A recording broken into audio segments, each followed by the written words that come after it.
मी छाया, तुम्हा सगळ्यांचं माझ्या एक नवीन मराठी ब्लॉगमध्ये अगदी मनपूर्वक स्वागत। आजचा दिवस तुम्हाला खूप यशाचा आनंदाचा जावो ही स्वामींचरणी प्रार्थना करते आणि आजच्या व्हिडिओला सुरुवात करते। आज ना मी सकाळी इतक्या लवकर उठलेले आहे, तुम्हाला दाखवते मी किती वाजता उठले आणि सगळे अंघोळ वगैरे झाल्याच्या नंतर तर हे पहा, सकाळचे म्हणजे पहाटचे 4:09 झाले तेव्हाच माझं सर्व आवरलं, अंघोळ वगैरे आवरली। आज थोडंसं लवकरच उठले होते कारण 15 दिवस झाले आम्ही देवपूजा केली नव्हती, आम्हाला सुतक असल्यामुळे, आणि 13 दिवसच करत नाही, पण काही कारणामुळे 2 दिवस शिल्लक गेले। तर अर्धा श्रावण गेला तरी म्हणलं तरी चालतो। श्रावण महिन्यामध्ये घरामध्ये देवपूजा नाही, दिवा नाही, धूप नाही, दीप नाही, काहीच नाही। तर असं वाटत होतं की घरामध्ये आहे की नाही।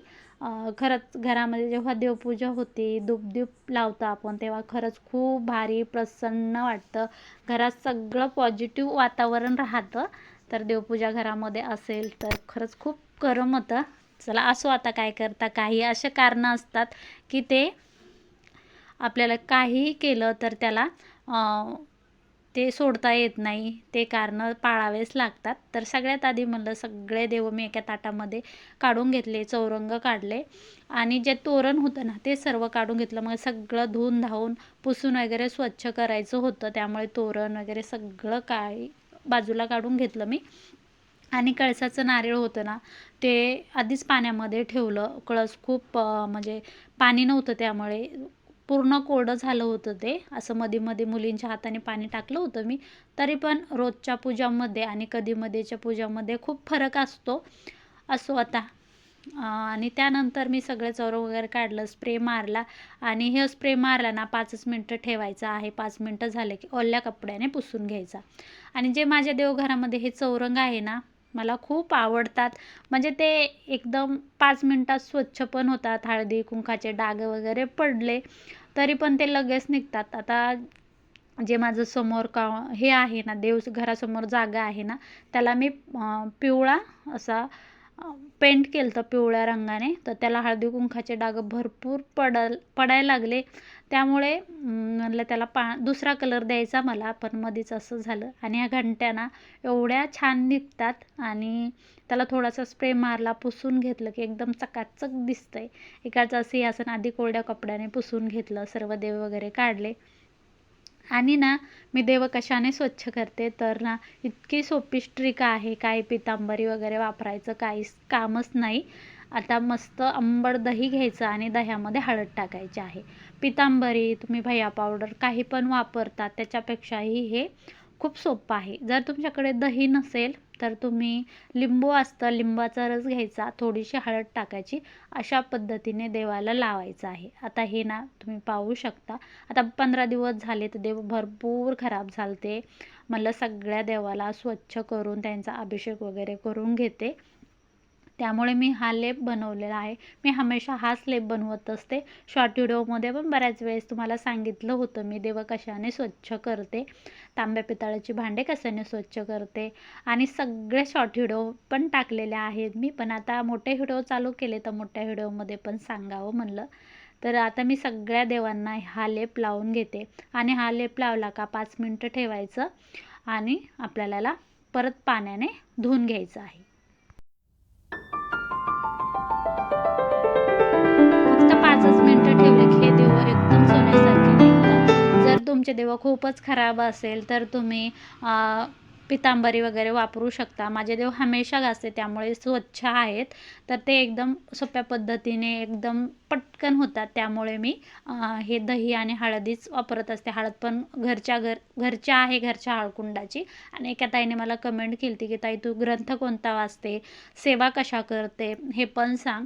तर तुम्हाला नक्कीच मी सांगेल, कारण हळूहळू आत्ताच व्हिडिओला सुरुवात झाली आणि तुम्ही सांगितलं जर मला व्हिडिओ बनवायचा म्हणलं तर मला भरपूर कामं आहे, शेतातले, घरचे, बाहेरचे, आणि तितक्यात व्हिडिओ एडिटिंग शूट करायचा. आता सगळे देव धुतले, छान स्वच्छ कपड्याने पुसून इथं ठेवलेले आहेत. पाहू शकता सगळं धूप दीप जे काही देवघरातले भांडे वगैरे होते हे सगळे असे मी स्वच्छ धुवून पुसून ठेवलेले आहेत. आता देवघरामध्ये जे काही देव तांदूळामध्ये ठेवतात ते तांदूळ पण मी सगळे ते हळदी कुंकू लावून त्यावरती देव ठेवत आहे.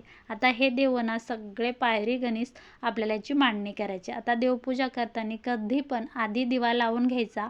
दिवा लावल्याच्या नंतर कोणती पण पूजा करा, कोणत्या पण पूजेला आपल्याला आधी दिवा लावणं लागतो. त्यामुळे मी आधी दिवा लावून घेतला, दिव्याला हळदी कुंकू आणि फुल अर्पण केलं आणि नंतर आपले पूर्ण पूजाची मांडणी सुरू केली. आता सगळी पूजा मांडणी जर तुम्हाला दाखवली असती, त्यांना अभिषेक कसा घातला, गंध लावताना पूर्ण दाखवलं असतं, खूप मोठा व्हिडिओ झाला असता. पण माझ्याच्यानं जेवढं शॉर्टकट होईल तेवढं मी तुमच्यासोबत शेअर करते. हळूहळू सगळं काही तुम्हाला सांगेल, तुम्हाला पाहायचं असेल तर.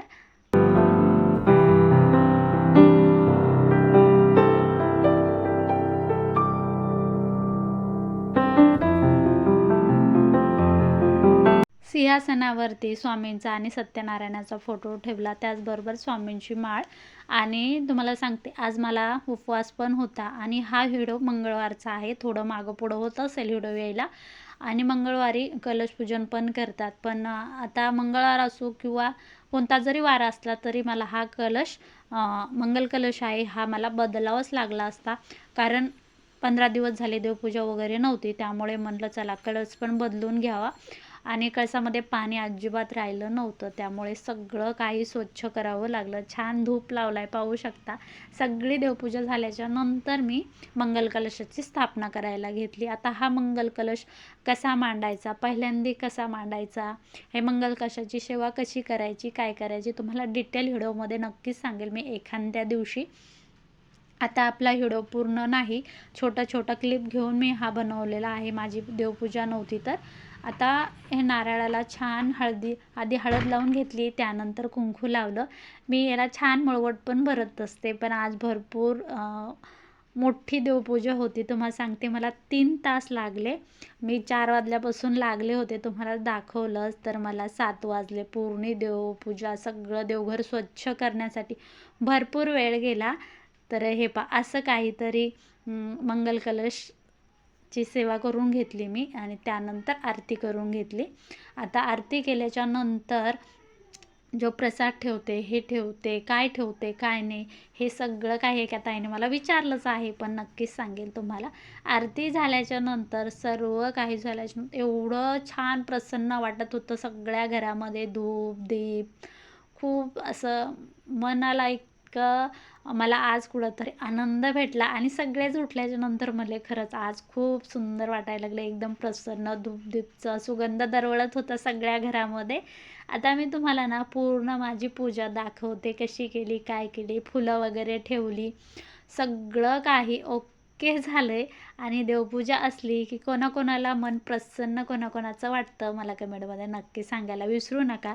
आणि आजचा व्हिडिओ कोणाकोणाला आवडला, कसा वाटला हे पण कमेंटमध्ये सांगा. माझं काही चुकलं असेल ते पण सांगा.